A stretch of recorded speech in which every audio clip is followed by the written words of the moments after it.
Hola, mucho gusto.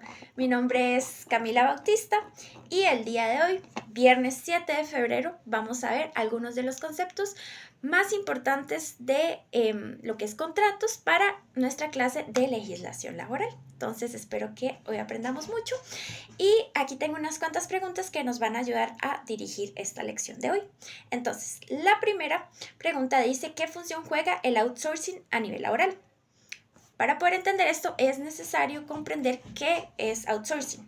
Entonces, outsourcing o tercerización es una estrategia empresarial en la cual una empresa delega ciertas funciones a otra para lograr una ventaja competitiva.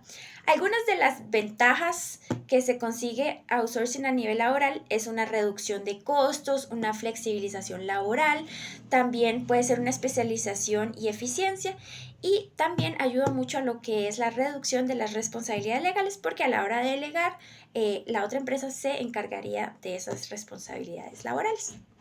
Ahora, la segunda pregunta dice, explique la función de los intermediarios y cuál es su responsabilidad con respecto a los trabajadores y patrones. Entonces, cuando hablamos de outsourcing o tercerización, también estamos hablando de intermediarios.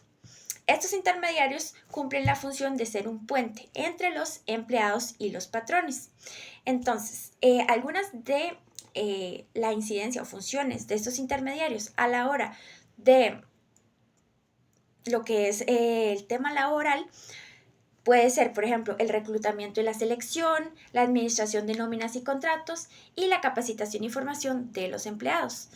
Entonces, los intermediarios se encargan de estas gestiones al estar más especializados y eso le quita al patrón pues la función de tener que hacerlo y para eso fue que contrató a un intermediario. Por otra parte, tenemos aquí explicar el artículo 18 del Código de Trabajo.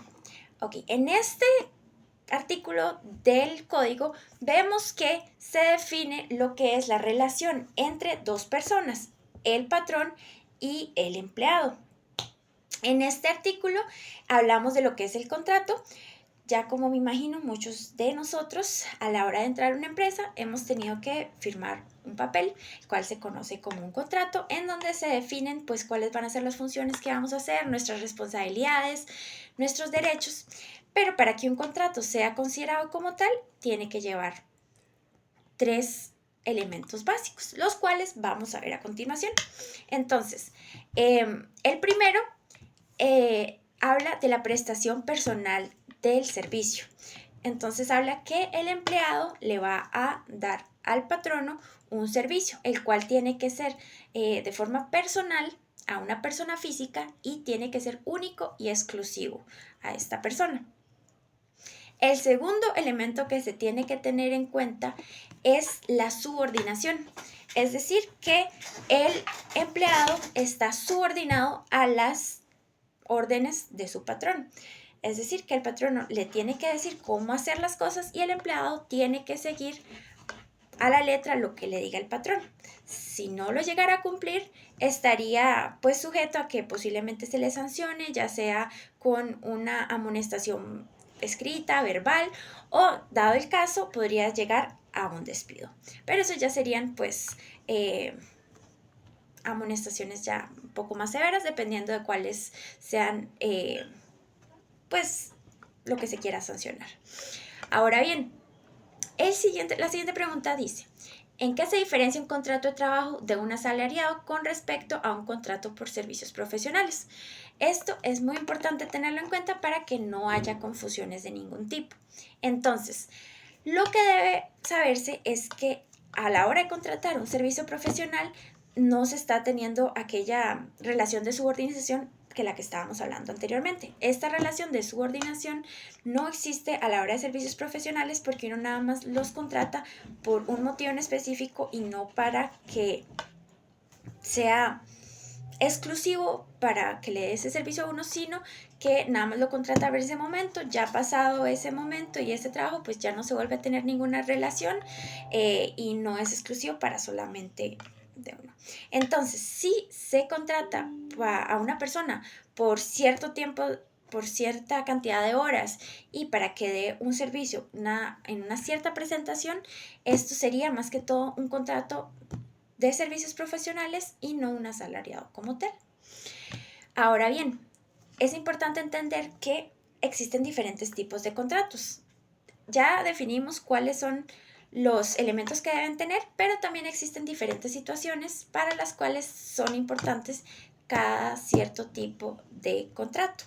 Entonces, ahora vamos a ver 4 de estos contratos. El primero es el contrato por obra. Este pues lo conocemos, me imagino, a la hora de crear una casa, contratamos a cierta cantidad de personas para que nos ayuden a construir una casa. Una vez se termina la construcción de la casa, pues ya no es necesario seguir esa relación con las personas, pues solo se les contrató para que terminaran la obra. Entonces, precisamente de esto, este es el espíritu del contrato de obra, en donde la naturaleza del servicio es la realización de una obra y lo que se espera es el cumplimiento de la obra como tal y no constituye una actividad permanente con el empleador porque uno solo necesita una casa, no hay necesidad de más, entonces ahí se termina el contrato. Ahora, el otro contrato que vamos a ver, el segundo contrato, es el contrato por temporada.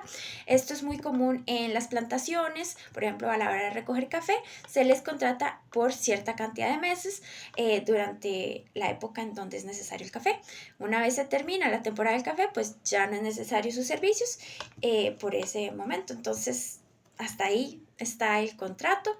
Y obviamente al año siguiente, donde vuelva la temporada, pues esperaría contar otra vez con sus servicios, pero está como muy supeditado a lo que es la época del cultivo en donde se va a estar realizando esa colecta. Ahora bien, también tenemos el contrato a destajo. Este se relaciona más con lo que, más que estipular un salario por horas y así, esto tiene que ver con producción. Entonces, dependiendo de cuánto produzca al día, así se le va a dar su remuneración. Entonces está muy basado en la cantidad de piezas producidas por un trabajador en un tiempo dado. Ahora bien, el cuarto tipo de contrato es el contrato a tiempo parcial. Entonces, es decir, que se contrata a un empleado por una limitada cantidad de horas, no a tiempo completo, es decir, puede ser que al día no se trabajen 8 horas, sino más bien 4 o 6 horas, pues la función no requiere que sea a tiempo completo y se le remunera proporcionalmente a lo que trabajo. Ahora bien, ya vemos aquí la última pregunta que dice, si usted tuviera que realizar una remodelación en su casa, ¿qué tipo de contrato realizaría? Entonces, en este caso sería un contrato por hora porque como ya habíamos hablado antes, es más que todo, este tipo de contrato se da cuando el objetivo es cumplir una hora y en este caso sería una remodelación en donde la relación entre patrón y empleado solo estaría supeditada al tiempo en que se cumple la renovación. Una vez ya se cumple la renovación, no es necesario seguir con esta relación laboral. Entonces, el contrato de obra permitiría pues encajar esta renovación dentro de lo que es la legalidad. Entonces, bueno, eso sería la lección del día de hoy. Espero que hayan aprendido bastante y pues espero que tengan un buen día. Hasta luego.